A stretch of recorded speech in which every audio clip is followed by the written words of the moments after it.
ngai ndenge nalamba ngulu ya zamba na ngai natia kaka mungwa avona tokisa yango nati mungwa nani etoki bien ntango yango etoki mai na yango wana mwana na ye kotia yango mwa aye wana tia aka pince après nabwaki oignon mpona epesa saveur na mishunu wana natokisi yango elembi bien ntango elembi wana ngai nakati tomate na ngai ya mbuma parceke ngai nakalinga tomate ya mbuma na kati ya biloko ya bio te nabwaka yango kaka na bapince mpe kaka en neige donc nasala yango en neige. Pour aujourd'hui, nous sommes au retour de deuil de notre papa Iloki Gabriel. On a commencé avec sa fille Iloki Delicia au moment de douleur. Et aujourd'hui, c'est le 45e jour. Voilà, une de plus. Le BM Service est encore venu faire ses exploits pour montrer encore la valeur de la cuisine africaine par rapport à nos plats et passer un moins bon moment avec notre maman. Tel que pour aujourd'hui, on a des plats africains et des plats un peu européens qu'on va proposer pour faire plaisir aussi aux invités et à la maman qui nous a appelés. Au fur et à mesure de montrer encore notre vouloir de faire et notre travail et notre service, la manière que ça se passe. Alors, bienvenue sur votre chaîne, la Rose TV, un média africain, dans le cadre de valoriser la tradition d'Abisso, dans le cadre à la découverte aujourd'hui. Lélo, je le retrouve hors Brazzaville, déviation, il y a Oyo. Après Tikapika, Mboka ya papa na biso Ngondo. Après Mboka papa na Ngondo, tu es kosuka na village Lepunyu, Mboka ya maman na biso Delicia Iloki. Na cadre, il y a 45e jour, il y a papa Gabriel Iloki. BM Service et awa pona kosala service traiteur oyo étalé cuisine. Donc naï awa pona ko présenter dino mosala oyo BM Service ezali kosala na village il y a Lipunyu na Otali cuisine. Alors mes chers internautes, mes chers abonnés, on va avoir l'habitude de kolanda votre chaîne La Rose TV et mettre en visibilité à la découverte à beaucoup de choses. Je suis ici na BM Service traiteur au bazali kolamba traditionnellement pour éviter maladie na ba biloko Otali électronique. Donc il faut préparer traditionnellement. On a na bandunga ba cocotte, oyo ba konji belé, ba kola, na ba condition oyo BM Service ezali kosala mosala pour éviter ba maladie, ba tolelo bazo souffrir belé et ça aussi à cause ya biloko oyo bazali kolamba bato tout les hommes congolais à Bossana à kaka na cuisine ya mondele mais to Bossani notre source notre racine. Donc voilà, mes chers internautes, sans plus tarder, je suis ici avec BM Service grâce à maman Delicia Iloki pour la 45e jour et 45e jour il y a dessin, il y a papa naye Gabriel Iloki, mais on a BM Service et Zali Kolamba, la délégation tout au pays, na maman Nabiso Delicia Iloki. Tous ensemble avec vous, pour la cuisine, il y a BM Service, pour la interview, il y a Bato Obazali Kolamba na cuisine. Merci.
Président PDG. Donc il y a une entreprise dans la BM Service. BM Service et Botami. BM Service et Botami. Au fait, ngana banzi mosala na ngana banzi école na ngai en 2004.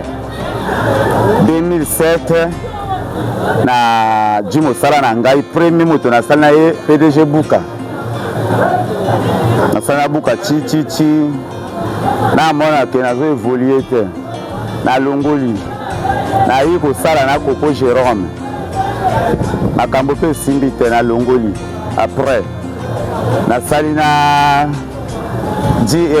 les dards monsieur Ikuma Isombo Pierre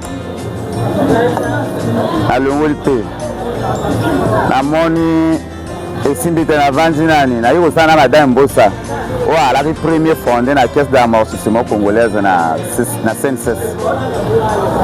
Après na yi ko kata na lobi na sala lisuba na bandako ya bato te na yi ko kobotisa BM Service en 2012 na sala entreprise na ngai nazosala moke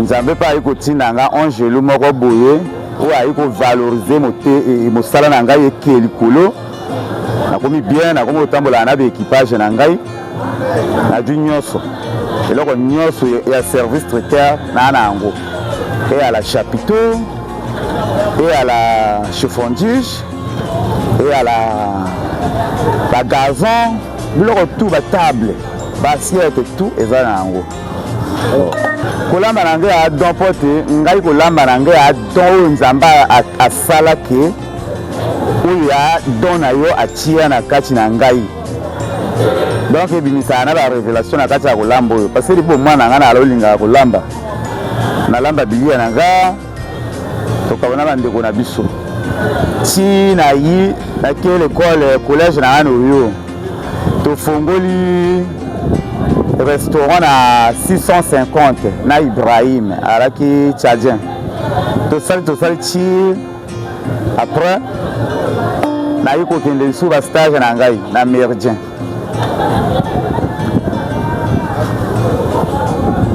naki bastage na ngai nakoti stage moko nasali na Michael Hotel nasali mpe stage na ngai na Phoenix Hotel merci d'officier mpe nasala stage kuna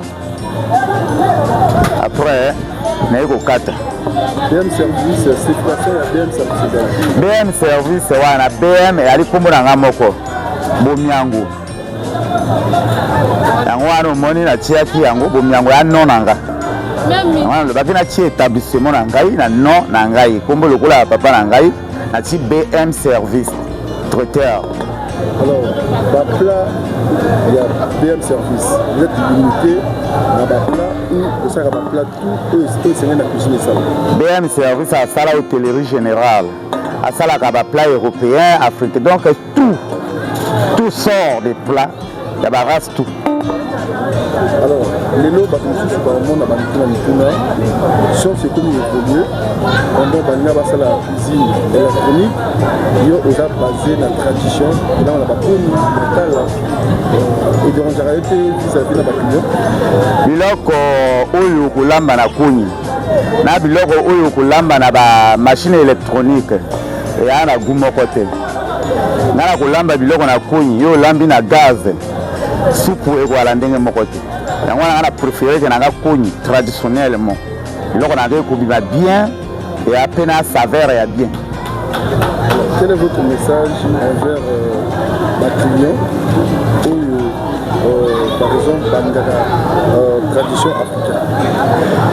Bon ngana ana ba client nanga ebele neti mama nanga moko marraine maman Iloki Delicia Yoka ye alingaka elambeli na ngai et puis ça apesaka mpe na bandeko na yo barawe omoni mwana na nga wana alambaka bien et puis ça alambaka biloko na soin koto ya alamba biloko na ye alaka na kokoso te alaka na mwa apasi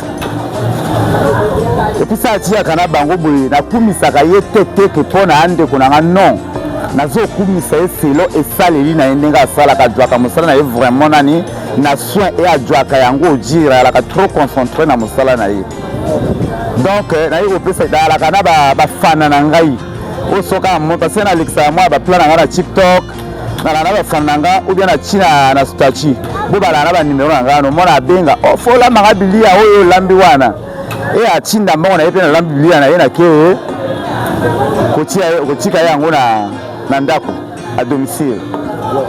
Bon parce que la robe pesa kombo à la vrai client na ngai ou à la faible na biloko nga na salaka Machili Fabrice motema yangana ya mère AP il est vraiment alaka fana na ngai surtout tango ala lamba pondu na nga wana pondu na nga loso na nga vraiment ye alaka ala mwasi na ye vraiment en tout cas bakumisa biloko na ngai na motema moko basala yango na ndenge ya hypocrisie.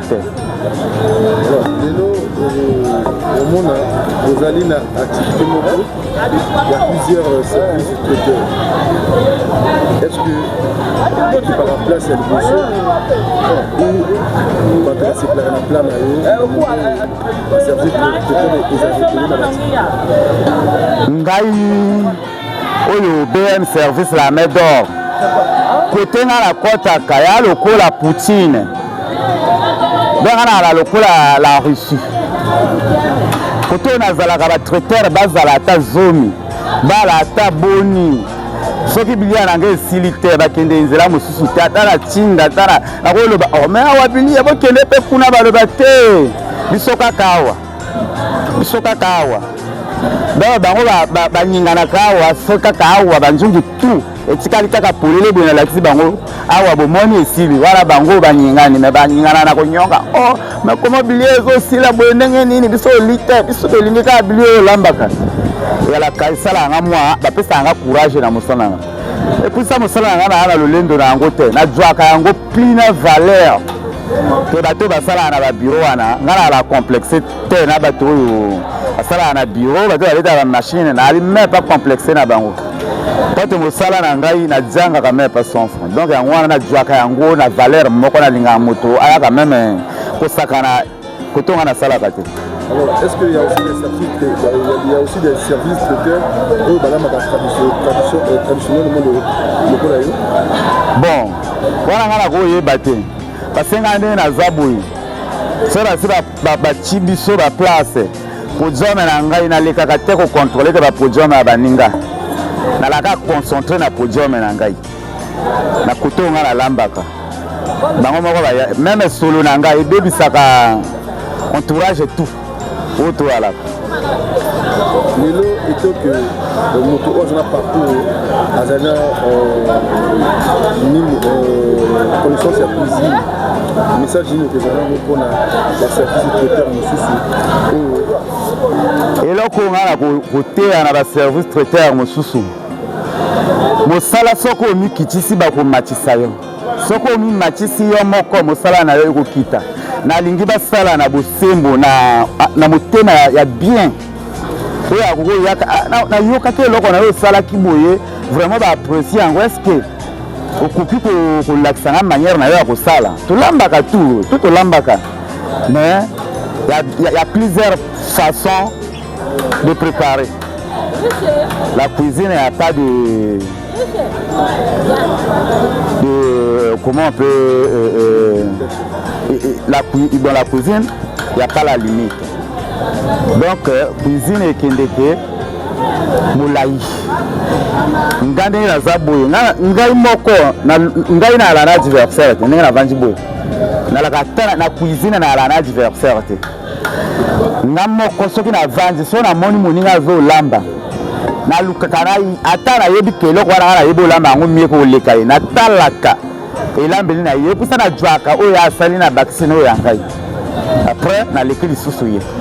Alors on a question on a posé beaucoup de services traiteurs au monde balandi bilia tango kolia bilia et la pose ani bon et alina bato yo balamba bilia na bango batia biloko kilikili nga moko personnellement eloko lokola poivron nakotia yango na mbisa mai na ngata eloko lokola aye nakotia yango ebele na kati ya bilia na ngate natiaka yango ba pince parce que aye eyalaka na role moko boye soki olambi yango tina mbisi utonyama otie ebele soki moi température ya moi bilia wana ekosala fulu yana bato bajwaka ba cube bili ebeli ya kuma otia cube ok cube yalaka début de cuisson ba souvenir que yango etoki na kati ya bili ya bien petit saveur na mishuno na mbisi Et à la fin de cuisson, début de cuisson, il faut tirer cube. Par exemple, il y a une sel de Chine. Tu vas confondre ma cambo. On a la salle de cuisine. Bon, on a le coup là. L'histoire va bien, tout ça, le coup là, Janussi qui est à cuisine. On a le coup la moto, yo. On a le tangi sa moto. Cuisine, ndenge à la ca. Donc, on a la salle de Chine. Nati ya ngope bilia kili kulite. Celle de Chine et ali mungwa ya ba chinois. Bato bazana na confusion ya eloko ya celle de Chine wana. Et ana deux qualités ya celle de Chine. Oyo bango ba lia ka ngo ebele, pona bango ba ala obota trop ebele na momo moko. Wana ba sala chimique wana, oyo benga na celle de Chine wana. Ongo wana, bango ba lia ka ngo ebele. Mais ana celle de Chine ba lamba kana yango. Il y a les deux qualités. La question qu'on a posée. Ngai ndenge alamba ngula zamba na ngai. Na tia kaka mungwa. Avona tokisa yango na ti mungwa nani. E toki bien tango yango toki mai na yango wana yu mwana na yuko tia yango mwa aye. Ai wana tia aka pincer. Après na boaki oignon pona epesa saveur na mishunu wana. Na tokisi yango elembi bien.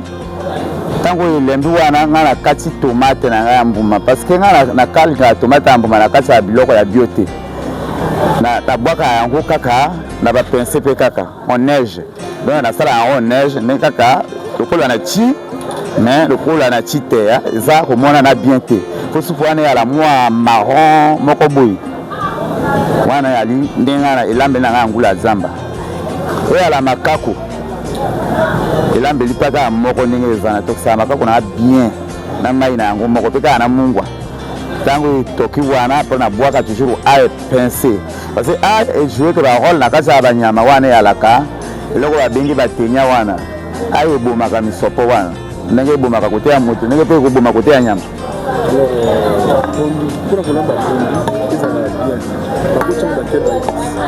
Pondu na ngai ya vraiment compliqué. Le coup là lamba ka saka 3 reines. Wane ali saka 3 reines fait maison. Et ali plat oyo ngamo na créer na kati ya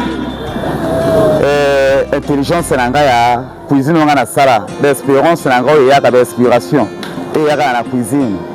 Mona na poko na moko tanga na ala dresser ba salade.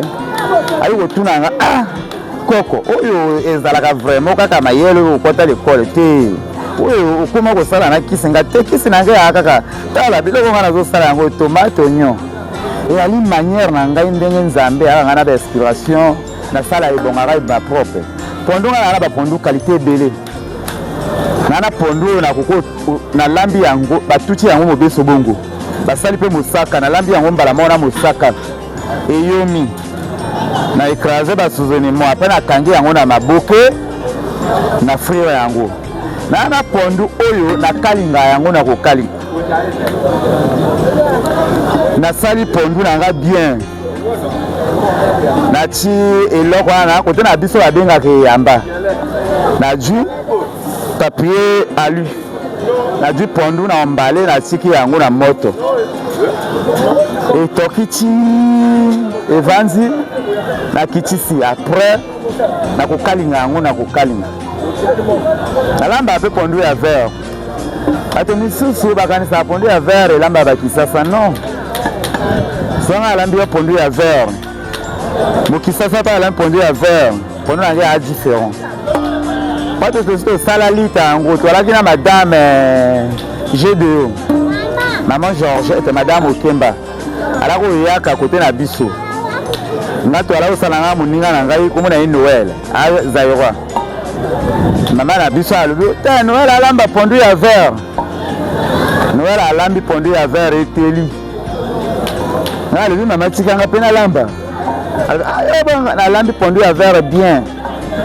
Maman G2 Georgette ayi ali. Oh maman Gilles na alambi pondu alobi mwana na nga mosusu wana. Amota mboka na biso te. Amota mosaka. Mana kamwe ndenge alobi il y a la pondu na parle ma yebo lamba limbondo ha habite mwana yebo lamba limbondo azo olongola kichalo vite achike local mwana alamba limbondo malgré motama mabe bato ya mokili mais totika lisusu kokwata na profond. Lelo, quels sont les plats où ils ont commandé dans le BM Service? Il y a pas menu à lelo. Non, bato ba commandé que nini na ba. Bon, bato mingi oyo ba commandé que ngai balingaka mabongo à la braise, misu balingi tortilla à la carpasse. Misu balinga bouillon sauté à tortille. Misu balinga tortilla à l'étouffée. Le misu balingaka ngula zamba braisé. Et ali na ba chef na nga misu ba commandé que nga unique mona ko sala bango nzombo braisé pimenté. Misu ba commandé nga pe côte pimentée. Mutu musu a benga loso na wana vraiment loso wana fola manga loso. Donc bato ba commandé ngai. Nasi na la Brazzaville wana par exemple na la bato mususu atini ba na 6h na lambilia na azolia na point na midi. Na lami na Brazzaville na expédie yango eke na midi azolia. Alors lelo BM Service ils allaient se retrouver dans les Pounou. Alors le Pounou ils ont quelle déviation? C'est que vous pouvez expliquer monsieur. Et puis les Pounou et à la kati ya district ya Tchikapika. Maintenant déviation à Lipounou okomo ya kozwa yango na Bunzatie. Bunzatie mboka ya colonel Onyange na Ndere. Ntango utatika pikati oya kozwa déviation à Lipounou na Bunji okoti obima ebungu bima elongi apo ikokwea na Lipounou. Maintenant Lipounou ya mboka oyo ekabolila ndeko na bamboka ya sima. Donc yali côté mosusu ya na mai, côté mosusu ya na yoto yana denzera. Nzela ya boato na nzela ya camion. Alors, pour le service de l'eau au Sala, dans la 45e jour, il y a Papa Monsieur Gabriel et Iloki. Quels sont les plats pour commander le service à l'eau? Le service à l'eau, nous avons plusieurs plats. Nous avons la zamba, nous avons queue de bœuf, nous avons babine mélangée. Na pied de porc naza kosala ndunda na biso wana ya mboka bamboshi babengaka yango na nyon bakoyo babengaka na alunda balikwala babengaka na mikuma balikola babengaka na kara biso tobengaka yango mpe na mboka na nzela ya mboka na biso awa tobengaka yango mpe na aka. Donc wana ya ba plat lelo spécial ba plat ya mboka oyo lelo nazo sala nakati wana nazolamba makaku na mosaka ngoki na mosaka akawana na mosaka pe. Maintenant na la braise ya côte yo moko ozotala ndenge na telemi awa wana sima na ngawa yo pozo mona yango. Alors nini okoko na maman il est tout délicia la France à Salemio et la pour faire déplacer de Brazzaville jusqu'à village Okotoza. Bon, oyebi maman Delicia Iloki, madame Yoka. Et à la bateau mosusu, balanda bateau ndenge moko boye pour intérêt. Côté angana yewana, na yebi ndenge na koko pesa explication angana yete. Pona mona kaye a lokola 11 batina ngai. Vraiment parce que mosala ngane na banda yango na ndenge ya valoriser mosala na yebaka te ndenge ya olobana ye parce que aza marraine na ngai a mokonzi na nga donc ala nyonso mpo na ngai napesa ye kaka nzambe nde moto atika ye na esika oyo moto tu oyo alukaka échec na ye échec yango nde ezongelaka kote na ye moko mpona madame Yoka Iloki Delicia. parce que na makambo ebele mpona koloba mpona ye te napesa ye mbote mingi napesa ye mpe merci mingi bapriere yala ebele mpona ye na baninga na ye oyo balaa na nsima na ye oyo bavalorize ke ngai baza koloba na ye kanano wana vraiment baapprécie ke mosala nanga vraiment bambote mpona bango napesi lisusu mbote mpona madame mwene madame oki ali mpe awa ornela mpe ya lokola ndeko na ye wana bato oyo bavalorize ke mosala na ngai bazwaka ngai na kilo mpona mosala na ngai donc vraiment mbote mpona bango mpona ye mei maman ye moko wana ya koloba te. Alors mpona kozwa BM service bakozwa na quel numéro de téléphone, quel compte Facebook? BM service bakozwa ngai na numéro ya 05 665 87 89 06 841 46 59. Ma numéro est intact pour la BM Service. Donc, BM Service à la limite. Facebook, TikTok, toujours, surtout TikTok. On a déjà déjà voilà dans quel pays, voilà dans quel mboka, vraiment tout cas bien, on a le talent déjà aux autres sentir que moto vraiment. On a ici que l'ambo toujours est propre, vraiment à la quel mboka. Ok, question aussi dans la question. Il y a beaucoup de services traiteurs dans mon attaque bien avant.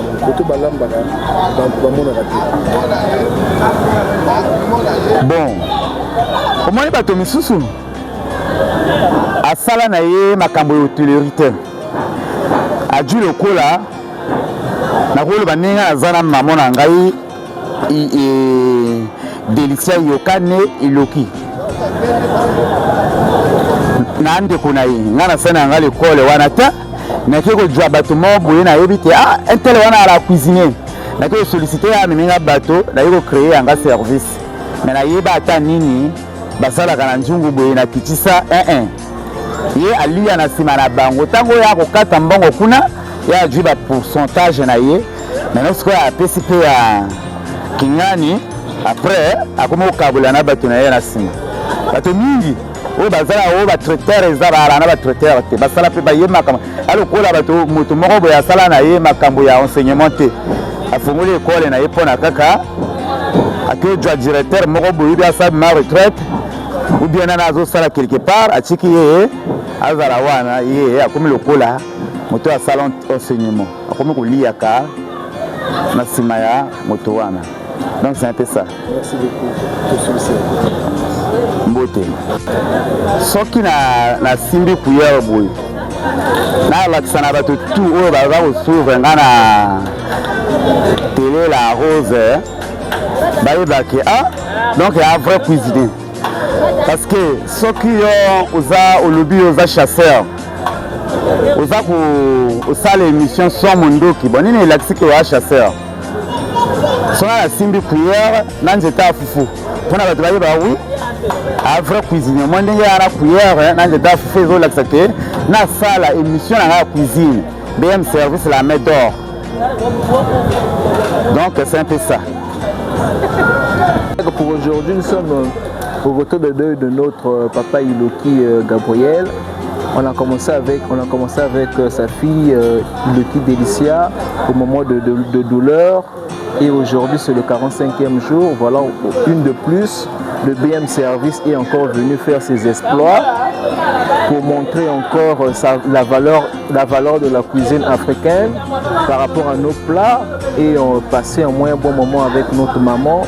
Tel que pour aujourd'hui, on a des plats africains et des plats un peu européens qu'on va proposer pour faire plaisir aussi aux invités et à la maman qui nous a appelés.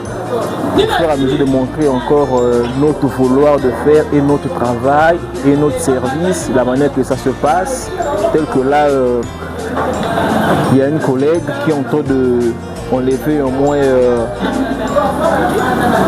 là, quand vous voyez ma collègue est en train de travailler, elle est en train de faire bouillir les langues de bœuf. On va la faire avec l'haricot, ensuite, là c'est l'haricot qui est au feu. Là on est en train de faire frire nos ailes de dinde Et là, on a notre caïman au noix de palme. On va mettre ça avec le légume africain qu'on appelle aka.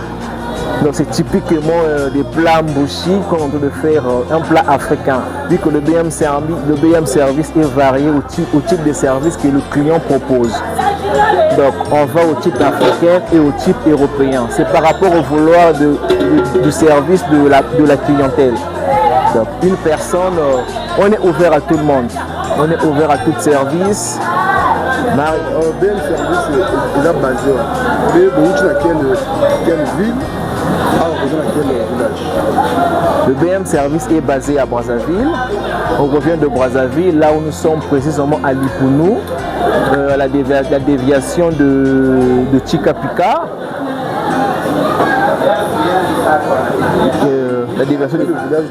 Après le village d'Oyo, en dépassant Oyo, en dépassant Chikapika, Papangondo, et là nous sommes à Lipounou chez Iloki Delicia. Donc pour faire au moins partager encore un bon moment avec elle. Comment vous faites certaines activités qui sont hors Brazzaville? Pour certaines activités qui sont hors Brazzaville, notre contact est visuel jusqu'aux réseaux sociaux. En appelant, on peut se déplacer pour aller faire le service hors du pays. Puisqu'on fait aussi des services à domicile hors du pays qu'on peut aussi exploiter, envoyer. L'équipe aussi peut se rendre sur place aussi. Alors, certaines personnes pourquoi le monde est évolué, vous êtes en train de préparer traditionnel. Si on prépare traditionnellement, c'est pour garder, au premier moment, garder la culture africaine. Parce que quand on prend de l'ancien temps, on ne savait pas qu'il y avait les fours électriques. On préparait avec du bois. Et la saveur de feu de bois est différente de celle des machines.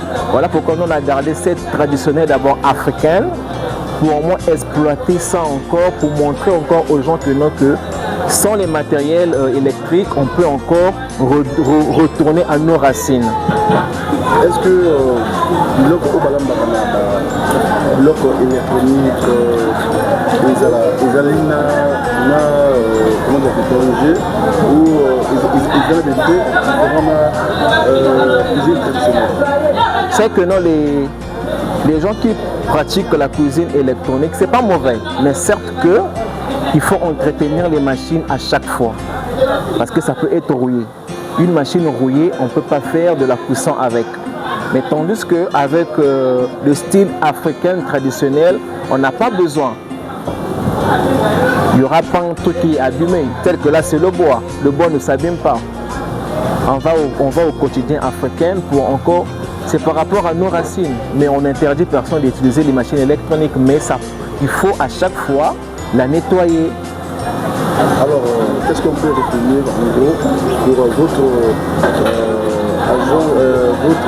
service de BM Service? Par rapport à notre service BM Service, le BM Service est une entreprise vaste, fiable et efficace. Prenons l'exemple pour la journée d'aujourd'hui. Si on n'était pas sérieux, on ne voulait pas encore revenir, et c'est parce qu'on a commencé avec la maman depuis le décès et jusqu'aux 45 jours. Parce qu'on est sérieux, on est fiable, on est transparent. Donc tout chez nous se passe dans la clairvoyance. Quelles sont les conditions, les stratégies de BM Service pour l'évolution de notre entreprise? Nos conditions et nos stratégies, c'est qu'on veut aller de l'avant, montrer au moins à tout le monde et prouver à tout le monde que la cuisine ne se limite pas.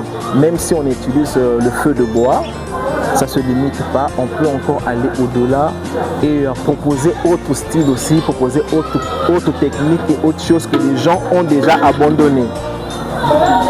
Parce que la plupart du temps, pour voir une personne utiliser encore le feu de bois, ça n'existe plus. Ça n'existe plus parce que la majorité préfère maintenant des trucs électroniques pour qu'on soit rapide. Mais alors que nous, on préfère aller encore dans nos racines parce qu'on trouve ça c'est plus efficace et encore